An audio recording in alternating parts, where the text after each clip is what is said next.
This is me, 9 years old, riding to hockey practice where I grew up in Massachusetts.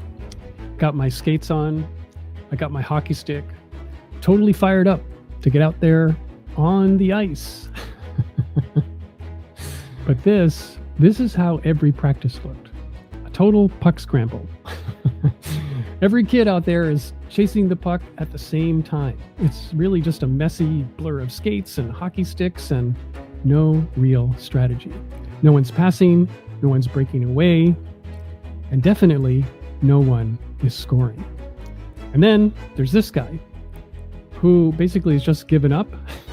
He's just had enough. Oh no. And honestly, that's what content marketing feels like right now. Everyone's chasing the same trends. They're saying the same kind of stuff. They're sharing the same tips and hooks and formats, and a lot of it they probably just learned from somebody else that they saw. And the result, well, it just feels like that scene on the ice rink. No one's breaking away and no one is scoring. So if you're an expert entrepreneur and you're trying to build your visibility with content, but it feels like you're stuck in that puck scramble and you're not building traction and you're not getting the response that you're hoping for, well, stick around because by the end of this episode, you're going to know exactly how to break out of the scramble. I'm going to share 4 key ways expert brands create standout moments that build trust, and how expert entrepreneurs like you can break away from the noise and get seen without feeding the content machine. So let's talk about how to create the kind of content that doesn't just blend in, but actually builds your reputation as someone worth listening to. Welcome to the Standout Business Show. I'm Brad Powell, and I've been helping expert entrepreneurs stand out on video for the past 15 years. This is episode number 3 in my series about ditching the content machine. And today we're talking about why your content isn't building trust and what to do instead. Now, if you missed episodes number 1 and 2 in this series, I talked about why posting more won't make you visible and why chasing trends is killing your credibility. You can find the link to those episodes in the show notes. So definitely go back and check those out. Now, here is the big problem that we're confronting today. Expert entrepreneurs often default to trying to be helpful, but they end up being forgettable because their content sounds like everybody else. It's generic. It's polite, it's overly educational, and the result is that even if you have great insights, you're getting ignored in the sea of sameness. So here's the mic drop truth. Simply being helpful is table stakes. And if the helpful stuff you're sharing online can be found with a search on Google, well, then it's just blending in with all the other content. What makes someone follow or remember or even buy from you is what makes them feel or think differently. When it comes to your content, if people aren't responding, it's not because your ideas aren't good, it's because they don't stand out. If your audience isn't reacting, they won't be referring, they won't be replying, and they won't be reaching out to work with you. But when you say something that hits, it gets screenshotted, it gets forwarded, it gets quoted, saved for later. So with all the focus on getting attention, remember that attention getting is very short-lived, but resonance is long. It lasts a long time. When you say something memorable, people will bring you up in the room even when you're not there. Here's the shift that we all need to make. You need to move from being helpful to having high impact. And the best way to do that is to say what others won't. This is pillar number 1 of the Standout Moments framework. So let's talk about what standing out and showing up differently actually looks like in practice. Because if we're not just going to post and pray, we need to start saying and showing what others are afraid to touch. And I'm going to talk about 4 ways to do this. First up is my favorite. Bust a myth that others in your industry are afraid to challenge. There are so many tired tropes in your industry that nobody's questioning. So you can be the one who does. Say the things your peers are thinking but are too cautious to say out loud. That's how you break through the noise, not with volume, but with veracity.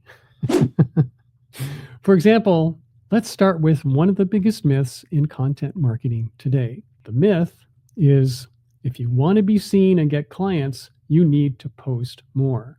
You need to post more often, on more platforms, with more volume, show up daily. Consistency is everything.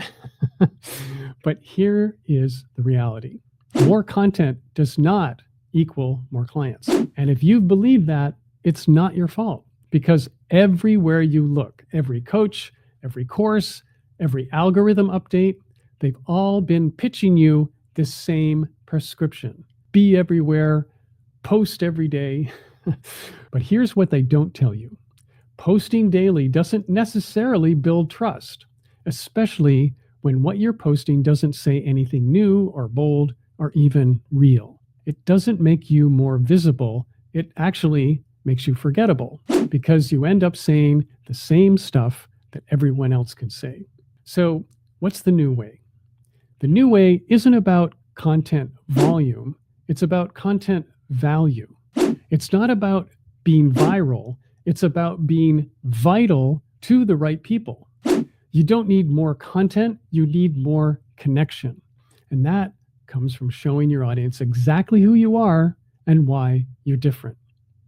And you can do it in a single mic drop moment. When I work with clients, we don't script 30 posts. We capture a few key moments that spark trust, that shift perspective, and get people to lean in. Like, oh, wow, I've never heard it said that way before. That's what real visibility looks like. So if you've been told that you just need to post a lot more, maybe it's time to stop feeding the content machine and start creating standout moments instead. Okay, now the second way expert brands create standout moments that build trust: share a strong belief or share a point of view that is contrary. I literally want you to get into the hearts and minds of your ideal audience, and who has a better story than you. So when you help them and they become the hero in your story, and they can see themselves really getting to that end goal that you have already done and experienced, and you've already done the grit, the hard work, they are going to be 100% a hell yeah, I am in.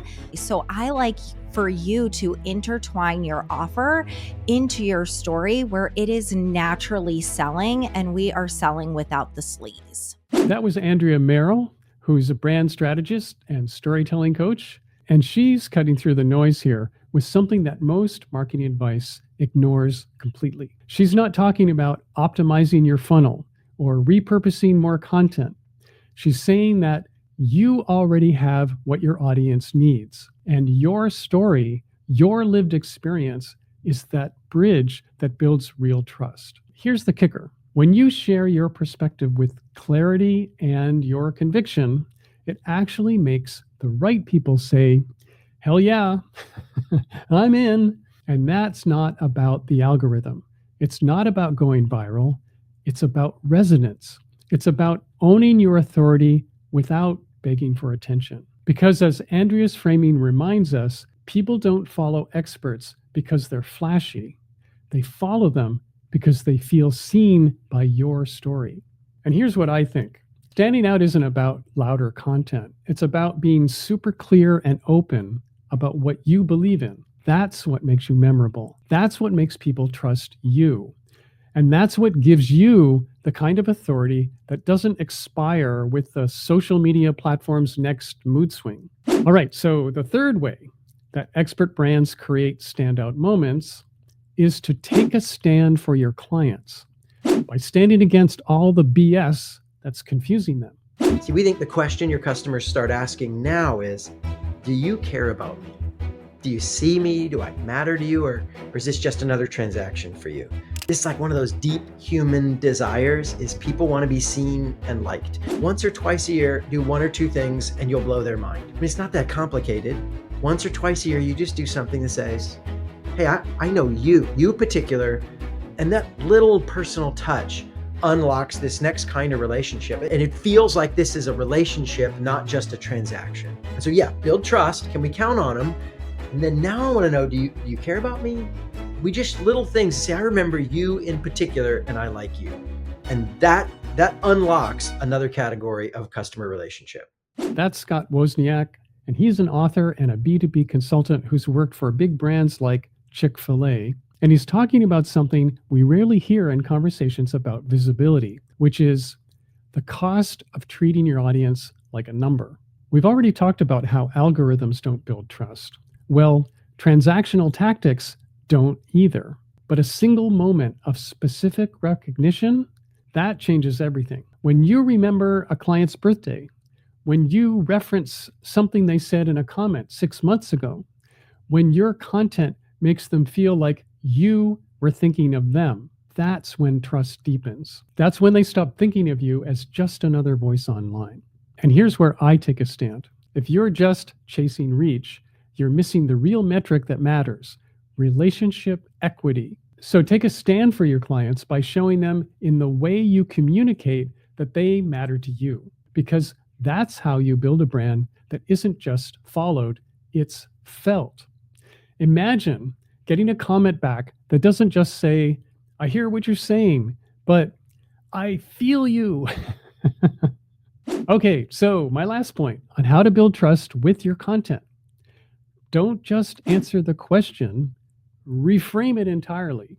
We interviewed a few different painting companies, and one guy told me he'd get the whole job done in 2 days. And the way that he did it, he showed up with about 20 guys in 5 white vans. They poured out of the vans like they were clowns in the circus, threw up ladders, painted the whole house. They were done by sunset with all their equipment removed. I think they were singing sea shanties the whole time, but maybe I'm just embellishing. I'm not really sure at this point.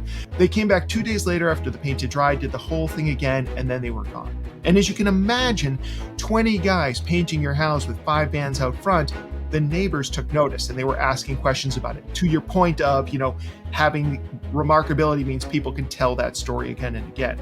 So in my mind, that was a really remarkable thing that was already going on within this company. And if they were my client, I would have said, this is really your unique selling point. This is what makes you remarkable. It already exists and you just need to give it a name and then kind of run with it. That was Rich Brooks, who owns a marketing agency and puts together a great event that's called Agents of Change. His story is so good because what made that painting company stand out wasn't just their speed, it was the spectacle that they created. It wasn't just a marketing gimmick, it was their way of showing up that looked and felt different from every other option in the market. And here's the kicker.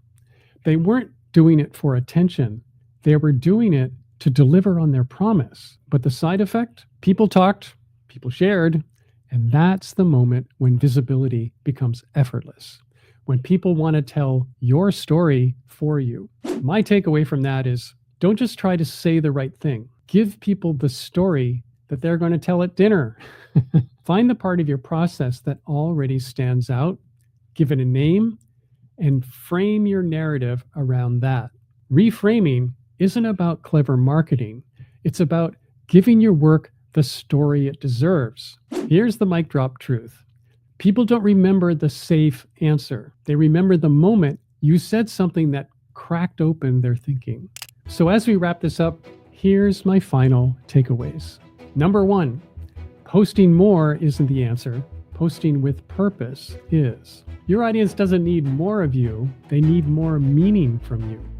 If your content isn't rooted in what you believe and what you stand for and how you serve, then posting more just contributes to all the noise. Your lived experience is your most valuable asset. And as Andrea Merrill reminded us, the story that sells without the sleaze is your story.